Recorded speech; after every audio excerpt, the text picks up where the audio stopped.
On July 9th, 2022, an upcoming rapper named Ethan Reyes, aka Notti Osama, was with his brother Didi Osama. But that day wasn't like any other. It would be the last time they saw each other alive, because Notti Osama would die soon after.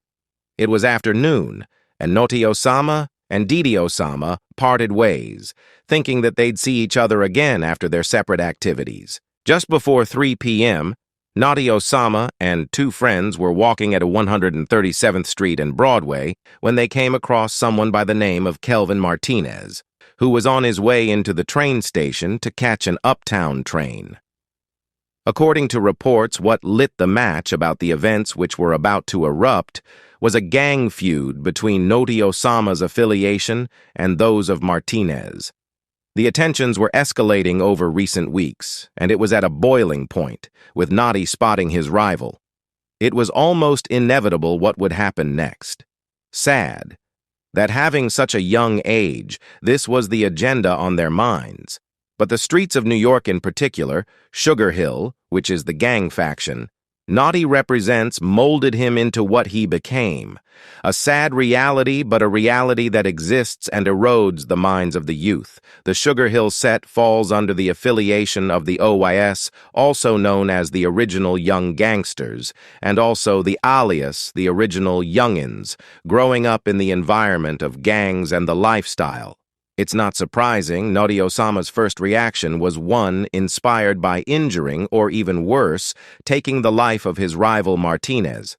Now he has the mindset to do harm, and he also got hold of the broomstick as his weapon, which checks off the box for an altercation waiting to happen. Notti Osama and his friends got into a heated argument with Martinez outside of the subway station before things went bad. They then chased Martinez into the station and cornered him at the north end of the platform. Police say the fight between the teens began on the street near the park at 138th Street and Broadway at 3 p.m. on Saturday. The teens who were fighting then ran into the nearby subway station when Notti Osama and his friends started to beat the person they had imagined. They didn't think about the chance of resistance. That was the second big mistake Notti Osama made, after committing the act itself. Martinez was armed and pulled out his knife to fight back against the beating he was getting. In a natural fight-or-flight response, he swung at Notti Osama and stabbed him in the abdomen. One of Notti Osama's friends is said to have then thrown something sharp at Martinez, giving Notti Osama time to push Martinez onto the train tracks and knock him out. Martinez thought that the distance from the fall was a good way to get out of the station, so he climbed up and left, leaving Osama to stumble down the platform and fall down the stairs.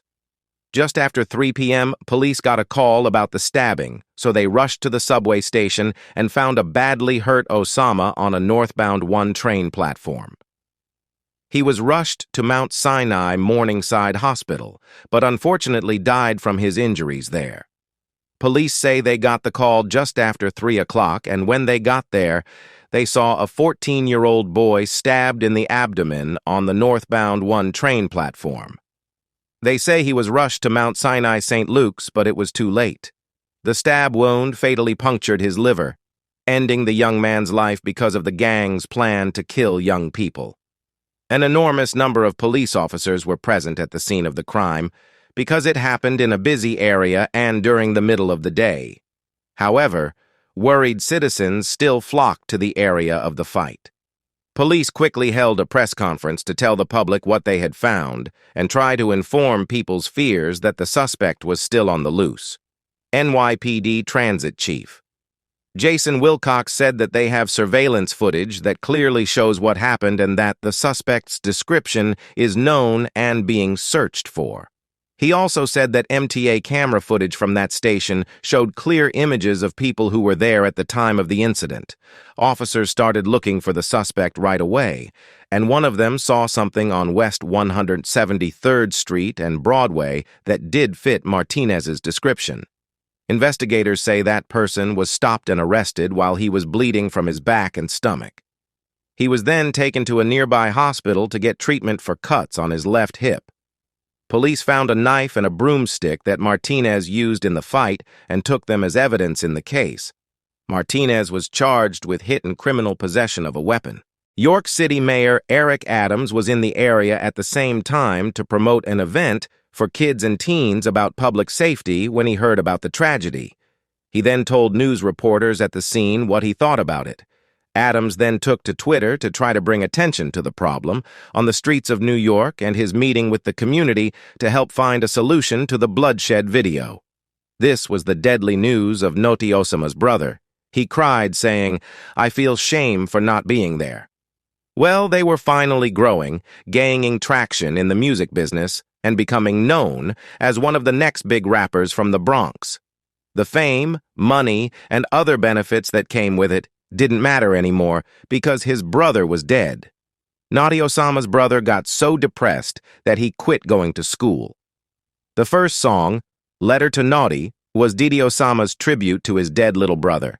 The second, Foreign, was a group song that meant a lot to Naughty and featured their brother J-Star Bala and other members of the group from that point on. Along with his family and friends from Naughty, like Sugar Hill D-Dot, Didi Osama promised to keep the city's history alive and always be known as the Three Demons. Even though he was young, Notti Osama was respected in Sugar Hill, and anyone who disrespected his death or spoke badly of him would be punished. Rivals made a song disrespecting Notti, and artists like Tata and Jen Carter were on the track, which was produced by Kyle Rich. The words talked about the hit, and there was also a dance that looked like Naughty was being stabbed. To make matters worse, it went viral on social media. Giant children, teachers, NBA players, and even police officers were all playing the song and dancing to TikTok, even though they didn't know it was disrespectful to Notti Osama. From the time Naughty died until now, Didi Osama has taken things to a whole new level, carrying on his brother's legacy through his career. His song has gotten millions of views and streams on streaming services, and he has also reached a milestone that would have made his brother Naughty proud. Major record labels like Sony have already been meeting with Didi Osama to talk about millions, to sign him to a record deal. That's all that can be hoped for, that he stays out of trouble and doesn't get caught up in gang culture. Respect his music. Martinez's charge was dropped from first-degree murder because his lawyer said he was acting in self-defense because he had said weeks before that he got into fight with Naughty. October 2022. It was announced that Martinez would no longer be charged with any crimes. A spokeswoman for the Manhattan District Attorney's Office said that prosecutors were not sure they could disprove the story. Martinez was clearly defending himself when he used his knife on Reyes. The decision was based on witness interviews and video surveillance, she said. Now the Osama had so much potential. His talent on the mic was undeniable, and everyone knew it, she said. But his lifestyle caught up with him, and in that one moment of bad decision, he lost his bright future in the music industry. It was just a teen, but there are so many others like him.